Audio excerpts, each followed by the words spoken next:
Tēnā tātou katoa, good evening. The inquest into the March 15th terror attack has today heard the 111 call made by a parliamentary staffer.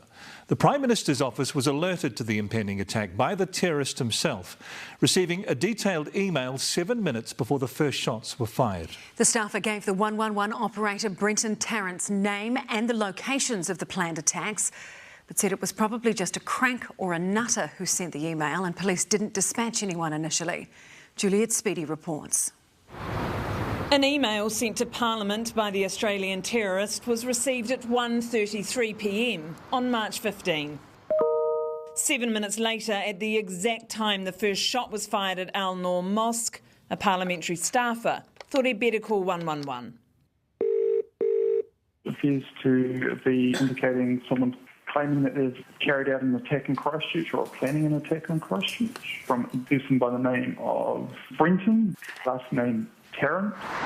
During this call, Tarrant was arriving at Al Noor Mosque to commit mass murder. It was originally aimed at Dunedin, but now it's aimed at the Linwood Mosque. And Christchurch and Ashburton. So at this time, Parliament and now police had the name and age of the terrorist, where he was from, his planned attacks, the locations of them and his reasons for doing it. But the staffer also told the 111 operator he was probably a crank and a nutter, saying, "And it will be a nutter, I'm sure." You can see a motivation, which is white supremacy, and you're drawing conclusions that, of course, just a nutter and it will be a nutter, I'm sure. What do you have to say about that? I've drawn some very quick conclusions, but still have those concerns that I felt needed to be reported through to police. Is there training for terrorist threats for your organisation and the job that you're in? Not specifically, because not for a terrorist threat as such. Is there anything that stands out to you as something that you would have done differently now? No, not at all. I don't know what more we could have done.